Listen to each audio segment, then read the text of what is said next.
Dice que el mundo contemporáneo es un mundo que tiene una gran necesidad de comunicarse. Pero la gran tragedia es que no tenemos nada valioso que decir. Cuando uno ve la cultura de los jóvenes y los billones o trillones mensajes de texto que se envían, pues muchos de ellos son totalmente desechables, ¿no? No hay nada valioso por lo cual valga la pena guardar algunos de esos mensajes. Y esa es una de las grandes tragedias de las redes sociales hoy. Por un lado, evidencian la profunda necesidad que los jóvenes tienen de comunicarse, pero a la vez nos muestra que no hay nada valioso que decir. Por eso el tema de esta mañana lo hemos titulado Un mensaje que perdura en un mundo que cambia. Y nadie mejor que el personaje que vamos a estudiar este día. Él se llama Felipe y él nos va a mostrar lo valioso que es en la vida encontrar un mensaje que perdura, y perdura por el cimiento de verdad que este mensaje tiene. La primera vez que Felipe aparece en las Escrituras, y en particular en el libro de Hechos de los Apóstoles, está en Hechos capítulo 6, y dice ahí el verso 3, Hechos capítulo 6, verso 3. Dice: buscad pues, hermanos, de entre vosotros a 7 varones de buen testimonio. Y si uno salta al verso 5, dice: agradó la propuesta a toda la multitud y eligieron a Esteban, el personaje del cual se predicó el domingo pasado. A Esteban, varón lleno de fe y del Espíritu Santo, y a Felipe, ¿no? Y a Felipe. Aquí aparece por primera vez el nombre del personaje que vamos a examinar juntos esta mañana. Y una de las primeras cosas que me llama la atención de Felipe es que Felipe había encontrado un mensaje que transformó su vida. Miren que cuando se describen las cualidades de Felipe, una de las palabras que se utiliza es que Felipe era un hombre de buen testimonio. En otra versión podríamos decir que Felipe era un hombre que cultivaba valores y principios. Felipe era un hombre que tenía ética y moral. Y cuando uno piensa en esto, pues un mensaje que perdura es un mensaje que tiene el poder de transformar la vida, en hacernos sencillamente personas de buen testimonio, personas íntegras donde quiera que estemos. En ese sentido, la iglesia cristiana, con todas sus contradicciones, porque seguro podíamos recordar personas que se dijeron cristianas y no se comportaron como tales, pero en general la iglesia cristiana sigue siendo la gran reserva moral que tiene América Latina. ¿En qué sentido? Que tal vez esta es la única institución, por ejemplo, donde si un líder casado le es infiel a su esposa, no puede continuar en el liderazgo. Cuando uno ve, por ejemplo, el mundo de la política, no, un político puede serle infiel a su mujer y continuar en el cargo. Cuando uno ve el mundo de la empresa, también el gerente de una empresa puede serle infiel a su esposa y continuar en el cargo. Y en muchos otros espacios de la vida social, excepto la iglesia. Una de las primeras cosas que se exige a alguien que quiere ejercer liderazgo, aún para las tareas más sencillas. En el caso de Felipe, solo era atender el comedor que la iglesia de Jerusalén tenía para dar de comer a las viudas pobres.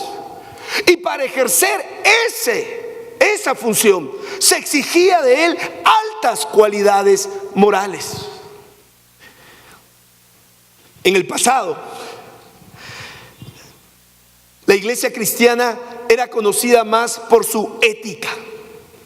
En cambio, la iglesia católica era conocida más por su liturgia, por sus formas de culto, que eran tan llamativas, ¿no? Por ejemplo, sus procesiones, sus fiestas religiosas. Pero en cambio la iglesia cristiana no era conocida tanto, ¿no?, por las formas en que adora o hace su servicio a Dios. Era conocida más por su ética. Pero parece que esto, que era el gran aporte a la vida nacional de una nación, lo estamos perdiendo. Hoy ya no se conoce a la iglesia tanto por su ética, ahora se nos conoce más por nuestras canciones, por nuestros servicios, por todo lo que hemos vivido hoy. Así que ese es el primer elemento que debemos recordar. Pero en segundo lugar, una verdad que perdura no solo tiene el poder de transformar la vida personal, también tiene el poder de transformar la manera en que nos relacionamos el uno con el otro y sobre todo con ese otro que sufre.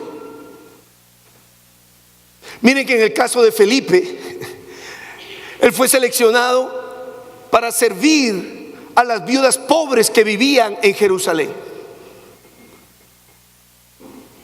Yo no sé cuál habrá sido el mensaje que Felipe escuchó y creyó con todo su corazón, pero es un mensaje que transformó la manera de relacionarse con el que sufre, lo incorporó en su proyecto de vida. Una de las grandes tragedias de la universidad contemporánea es que muchos jóvenes hoy en día van a la universidad, pero solo ven la universidad como un trampolín de ascenso social y de ascenso económico. Encontrar y vivir la verdad de Felipe, siendo yo un joven universitario, es que a la hora de pensar en mi carrera, tengo que incorporar al otro y al otro que sufre en mi proyecto de vida. Ser un profesional que ha creído la verdad que Felipe creyó es como este amigo dentista. Él vive en una de las zonas más ricas de Lima. Es casi el dentista de las personas pudientes de la ciudad. Es un hombre que ha hecho mucho dinero con su profesión porque la ha ejercido con gran eficiencia. Pero cuando él encontró la verdad de Felipe, él me cuenta que una de las decisiones que tomé como profesional, está bien, de lunes a viernes en las mañanas, como él dice, atiendo a los ricachones de la ciudad y de ellos obtengo el dinero para vivir cómodamente, para enviar a mis hijos a buenos colegios, para poder tomar vacaciones en el extranjero, para poder tener un auto lindo, y nada de eso es malo. Pero cuando él conoció la misma verdad que Felipe conoció, eso lo llevó a él. Y él me cuenta, una vez por semana, él va 2 o 3 horas por la tarde a un barrio marginal de la ciudad de Lima.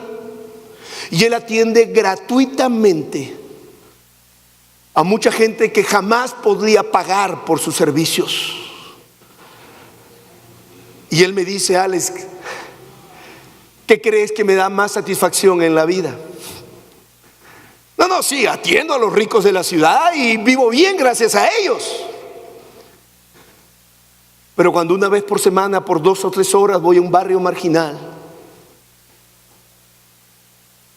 y les sirvo, eso me dice, para mí es liberador, porque yo entiendo y comprendo que ahora que conozco esa misma verdad que Felipe conoció, no puedo tomar decisiones única y exclusivamente basadas en quién me paga más.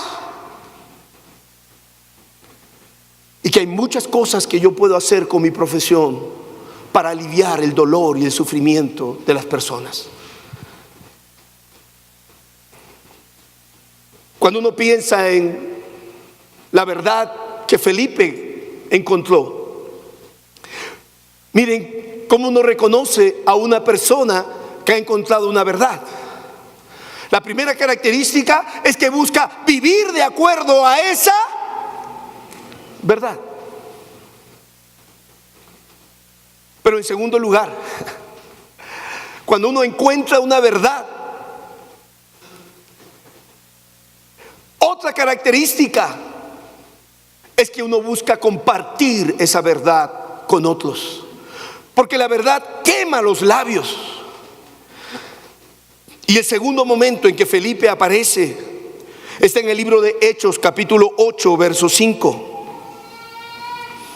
En Hechos capítulo 8, verso 5, Felipe aparece por segunda vez. Y dice ahí: entonces Felipe, descendiendo a la ciudad de Samaria, les predicaba. ¿No? Ya no era suficiente para Felipe solo vivir de acuerdo a la verdad que había encontrado. Ahora Felipe quería que otras personas conocieran esa misma verdad.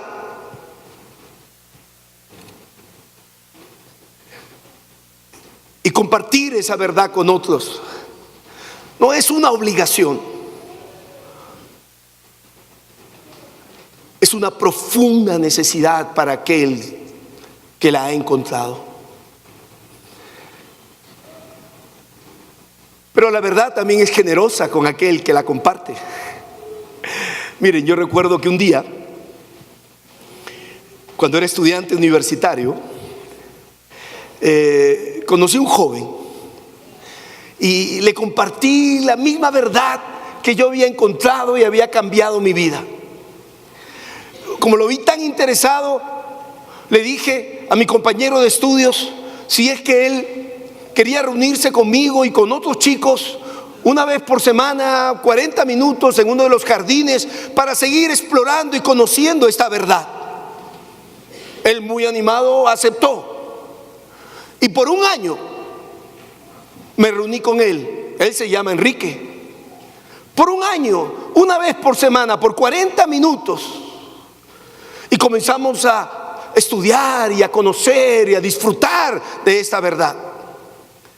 Luego de un año él tomó la decisión de creer en la misma verdad que yo había creído. Y yo pude ver cómo su vida también fue transformada y cambiada. Finalmente los dos terminamos nuestra carrera. Y ya no solamente éramos compañeros, nos hicimos grandes amigos. Y ahora que compartíamos la misma verdad que sostenía nuestras vidas, ¿no? Éramos hasta hermanos en la verdad. Finalmente, una organización que sirve a los niños más pobres de América Latina, que se llama Compasión, lo invitó a trabajar en proyectos a nivel del Perú. Él hizo tan bien su trabajo que rápidamente llegó a ser director nacional de esta organización en el país donde yo vivo.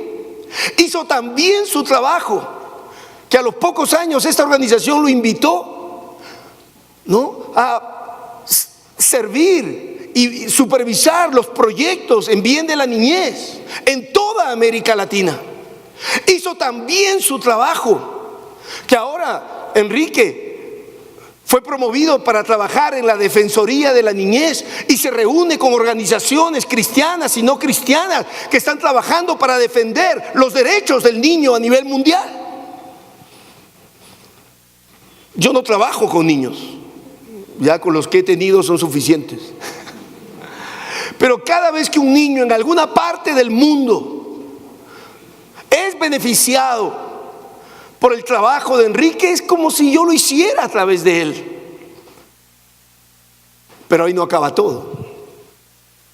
Enrique tenía una familia y él le compartió esta verdad que transformó su vida a su familia, y toda su familia creyó en la misma verdad. Pero lo más lindo de la historia es que Enrique tenía una hermana y con ella yo me casé. Así que cuando uno comparte la verdad sabe recompensar a aquella persona que lo hace. La verdad es generosa. Así que cuando una persona ha encontrado una verdad, y yo le digo a los jóvenes solteros que están aquí, si nada de lo que he dicho te mueve a compartir la verdad, mira cómo es la hermana del amigo con el que estudias. Y tal vez ahí encuentres una nueva razón para hacerlo.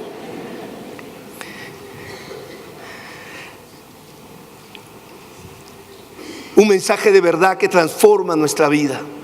Un mensaje de verdad que anhelamos compartir con otros. Pero el tercer momento en que Felipe aparece está en Hechos capítulo 21. Hechos capítulo 21.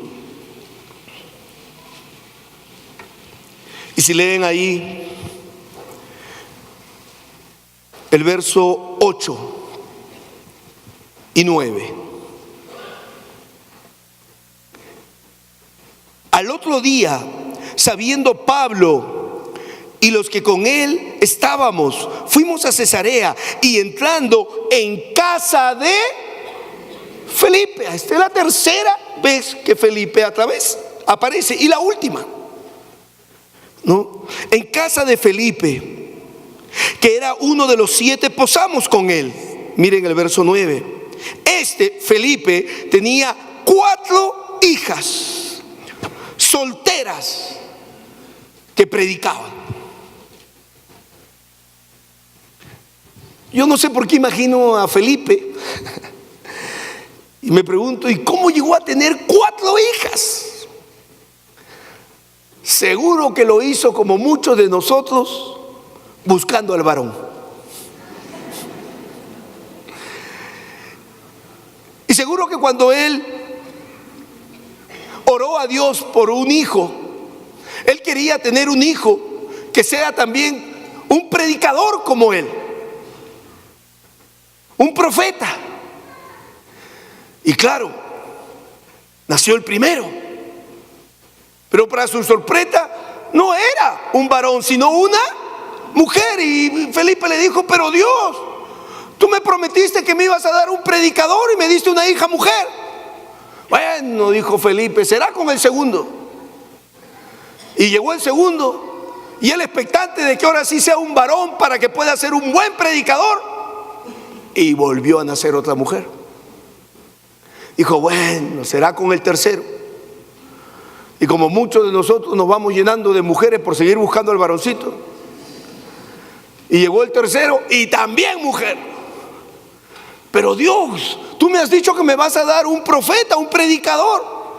Y dijo, bueno, será con el cuarto.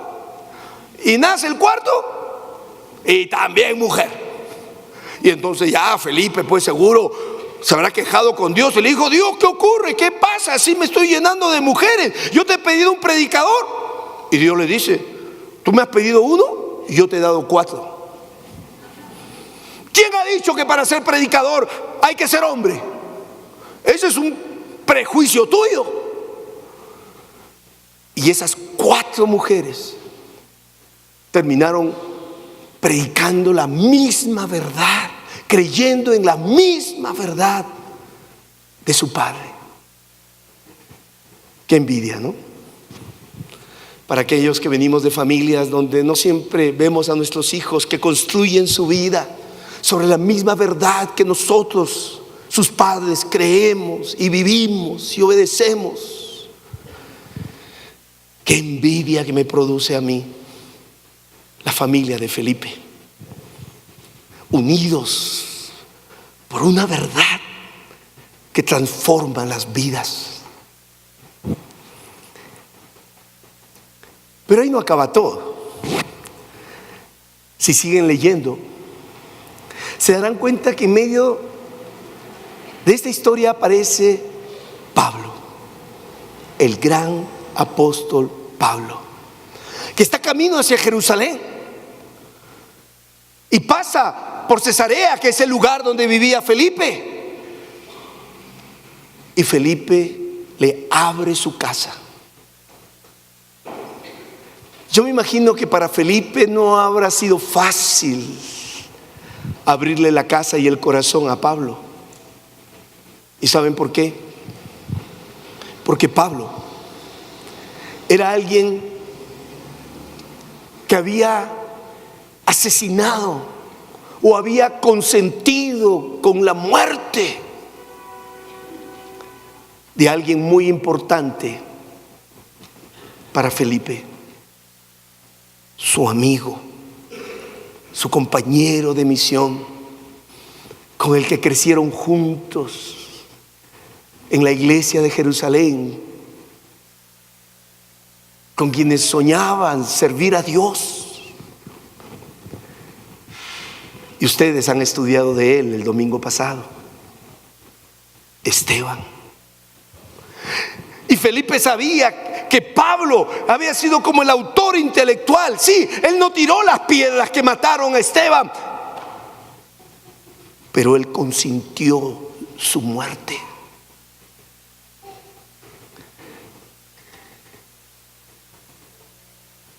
Y este texto, ¿no?,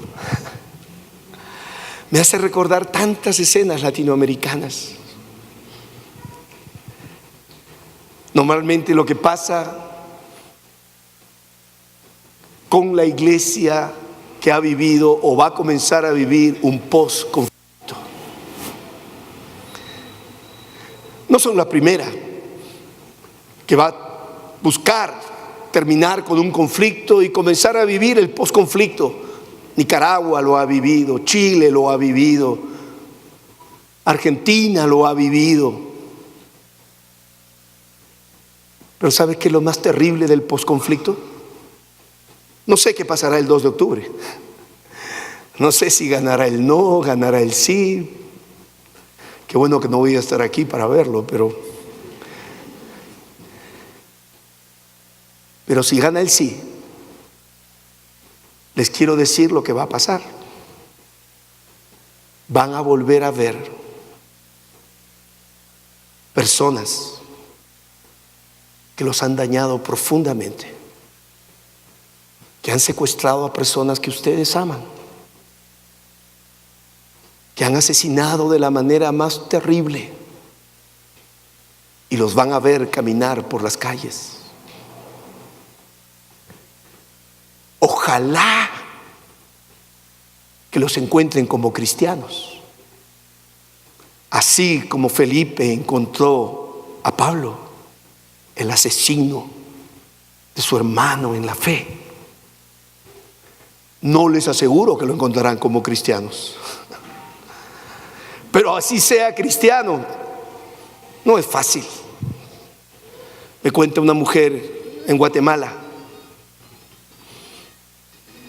Sus 2 hijas fueron asesinados por los grupos paramilitares en aquel tiempo.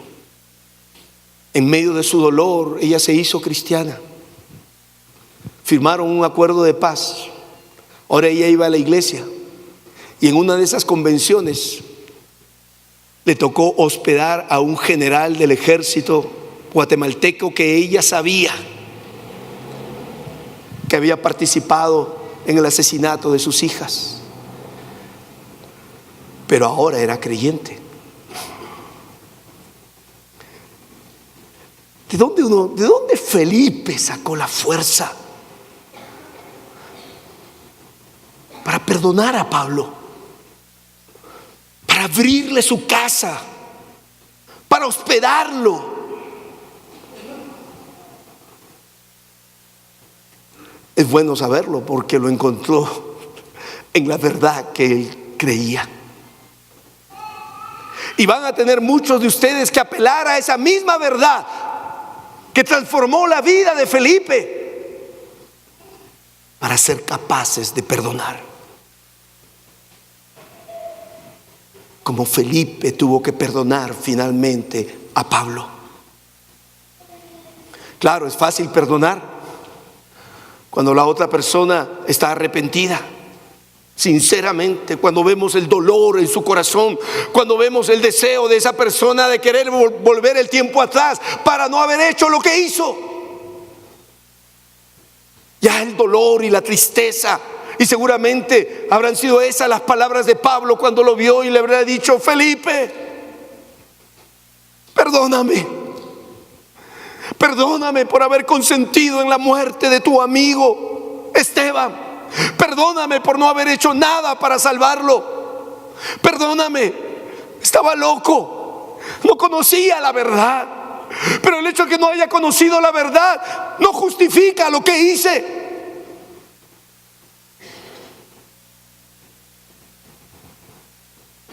¿De dónde habrá sacado fuerzas Felipe para perdonarlo? Pero claro, es mucho más difícil perdonar a aquella persona que no se arrepiente, que no experimenta ningún dolor por lo que hizo, que ni siquiera siente el dolor que nos causó. Pero aún así, somos llamados a perdonar.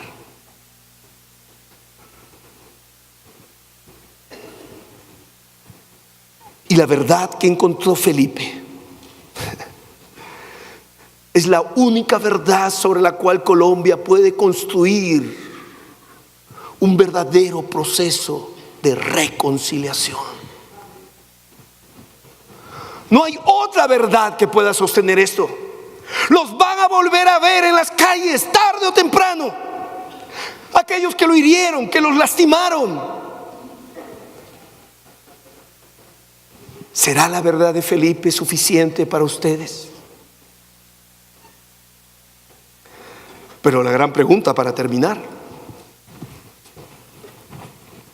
¿y cuál fue este mensaje de verdad que Felipe oyó, creyó con todo su corazón, lo compartió con todas sus fuerzas, lo vivió con un compromiso radical y de la cual finalmente sacó las fuerzas para perdonar? Bueno, si quieres saberlo, está en Romanos capítulo 8, verso 12. Si volvemos, Hechos capítulo 8, verso 12. Esta era su verdad, una verdad que perdura en un mundo que cambia. La única verdad que transforma las vidas, cambia la manera de relacionarnos el uno con el otro. La única verdad que es capaz de arder en nuestros corazones hasta vencer nuestra vergüenza y nuestro miedo y poder compartirla con otros. La única verdad que puede mantener una familia unida aún en medio de las discrepancias. Y la única verdad sobre la cual Colombia puede construir un proceso auténtico de paz. ¿Cuál es? Hechos capítulo 8, verso 12 dice así: pero cuando creyeron a Felipe, que anunciaba el evangelio del reino de Dios y el nombre de Jesucristo,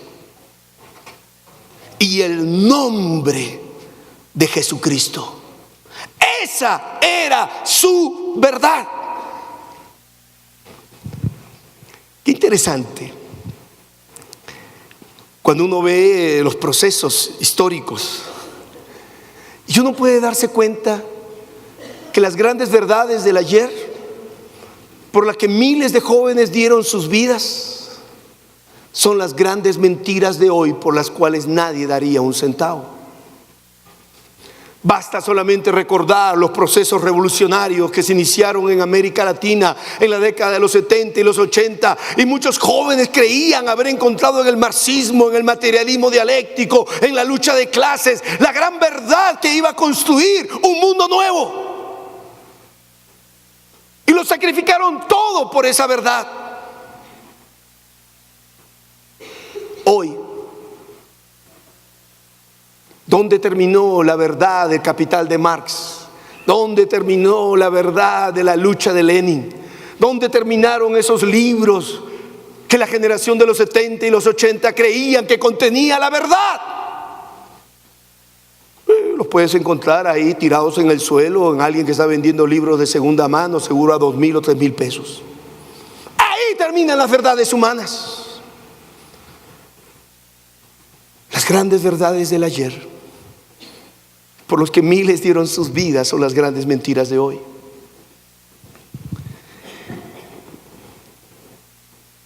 Pero si esa verdad temporal, frágil, que se agota, fue capaz de movilizar a toda una generación al compromiso y al sacrificio, ¿cuánto más la verdad de Felipe? Nuestra verdad, que no es una idea, no es un concepto, no es una teoría, no es una frase estructurada bajo la lógica. No, nuestra verdad es una persona. Su nombre es Jesús. Y es por eso que la historia no lo puede atrapar, porque no es una idea, no es una teoría, no es un concepto, es una persona. El cielo y la tierra pasará, pero mis palabras no pasarán. Yo soy el mismo ayer, hoy y por los siglos. ¿Cuánto no debería producir en nosotros lo que la verdad produce? Vivir de acuerdo a ella, compartir esa verdad, y aun si es necesario firmar con nuestra propia sangre, porque la verdad demanda eso para el que la cree. Que finalmente, si tienes la oportunidad, como muchos lo hicieron, como Esteban lo hizo, firmar con nuestra propia sangre que Jesús es la verdad. Pero el gran problema hoy es que hemos vuelto a Jesús un hermoso sentimiento que se despierta cuando cantan estas canciones lindas y pegajosas y hermosas, que tienen su lugar, por favor. Pero Jesús es más que un sentimiento. Jesús es la verdad. Yo soy el camino, la verdad y la vida. Y entonces la verdad va a producir lo mismo en nosotros. ¿Cuál era el mensaje de Felipe? Lo voy a tratar de parafrasear en términos contemporáneos para cerrar. Hay una hermosa cascada en el estado de Portland, en los Estados Unidos. Ojalá algún día pueda ir. Y como todo lo que es hermoso y bello, siempre uno siente que lo hermoso tiene que tener alguna explicación. Es una zona donde viven muchas comunidades aborígenes norteamericanas. Y se cuenta, si tú fueras ahí, van miles de turistas cada año a contemplar la hermosura. Y ahí vas a encontrar registrada un mito que cuentan los aborígenes norteamericanos para explicar el origen de esta hermosa cascada. Y dicen que hace mucho, mucho tiempo atrás, antes que los blancos llegaran a nuestras tierras, había una comunidad indígena que tenía su gran jefe. Y el gran jefe de la aldea tenía una hija soltera muy hermosa. Una hija soltera muy hermosa. Y bueno, cuando ella creció y el padre del gran jefe se dio cuenta que era tiempo de casarla, él observó que a su hija estaba enamorada de un joven guerrero. Así que el padre habló con el joven guerrero y a la felicidad de su hija decidieron casarse. Cuando todo era alegría porque iban a celebrar la boda de la hija del gran jefe con este joven guerrero, una terrible plaga llegó sobre la aldea. Pero esta plaga era muy particular porque era una plaga que enfermaba y mataba solo a los jóvenes solteros. Y los jóvenes solteros en la aldea comenzaron a enfermarse y comenzaron a morir. La preocupación era tal que el gran jefe convocó a todos los hombres sabios y a todos los ancianos y a todos los jefes de la aldea. Todos muy preocupados. Nadie podía explicar el origen de esta plaga. Pero en eso, el gran médico de la aldea les dijo: miren, y tatara abuelo anunció que un día así llegaría. Y esto fue corriendo de tradición en tradición oral. Y yo recuerdo a mi abuelo y a mi padre contarme que un día así llegaría. Pero ellos también dijeron cuál iba a ser la solución a este problema. Y dijeron que la solución iba a ser que la hija de alguno de los jefes, de alguno de los ancianos, fuera sacrificada a los dioses. Todos los jefes que estaban ahí dijeron: pero ¿cómo podemos estar seguros que si sacrificamos a una de nuestras hijas, la plaga terminará? Y como no estaban seguros, dijeron: no podemos sacrificar a una de nuestras hijas para calmar la ira de los dioses. Y la plaga continuaba y los jóvenes guerreros seguían muriendo. En eso, el joven guerrero prometido de la hija del gran jefe enfermó. La hija del gran jefe sabía lo que iba a ocurrir con el hombre que amaba si es que no se hacía nada. Y este mito, que lo puede ver por escrito en esta hermosa cascada, dice que la hija del gran jefe entonces fue a un risco muy alto. Y desde la altura de ese risco dice que oró a los dioses y les dijo: dioses, aquí estoy, lista a ofrecerme como sacrificio. Por favor, reciban este sacrificio y que la mortandad entre mi pueblo termine. Y dice que esta joven princesa, desde lo alto del risco, saltó al vacío, estrellándose en la parte baja y muriendo despedazada. Después de esto, milagrosamente los jóvenes guerreros que estaban enfermos comenzaron a sanar, incluyendo el joven guerrero prometido para la hija del gran jefe. Y cuando comenzaron a ver que todos comenzaban a sanarse, comenzó a haber una gran alegría y una gran fiesta. El joven guerrero que se levanta enfermo va a buscar a su novia y la busca por aquí y la busca por allá y no la encuentra en ningún lugar. Todos comenzaron a sospechar lo que pudo haber pasado. Y dice entonces que el gran jefe con la aldea entera van hacia el gran risco donde los ancestros habían anunciado que tenía que darse el sacrificio. Entonces corrieron hacia ese lugar. Y cuando vieron a la joven princesa despedazada en la parte baja del risco, dice que el padre corrió hacia ella, la abrazó fuertemente contra su pecho y un grito salió de lo más profundo del gran jefe.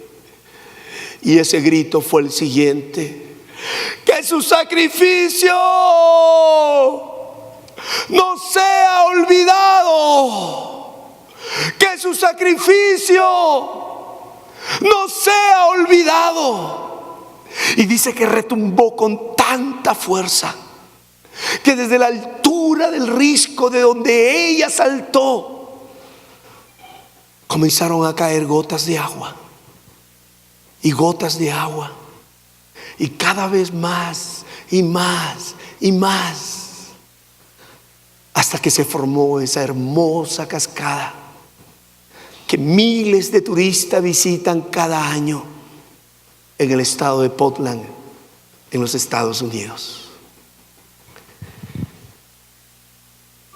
Esta era, contada en términos más contemporáneos, la verdad de Felipe. Y nos recuerda que nuestra verdad está basada en un sacrificio. El sacrificio del Hijo de Dios, que murió en una cruz para el perdón de nuestros pecados, y para que a través de su sacrificio una nueva vida comience a surgir en nuestras venas, la vida de Dios en nosotros. Pero Dios también quiere que el sacrificio de su Hijo en la cruz no sea olvidado. Y por eso enviamos los misioneros a cada punto de la tierra. Por eso oramos por ellos. Por eso los sostenemos económicamente. Por eso nos sacrificamos. Porque al enviarlos, queremos, tú y yo, que el sacrificio de Jesús no sea olvidado. Que en esta semana de misiones, que en este mes de misiones, nuestro compromiso exprese eso: Señor, yo no quiero que tu sacrificio de amor por mí sea olvidado. Que Dios les bendiga. Muchísimas gracias.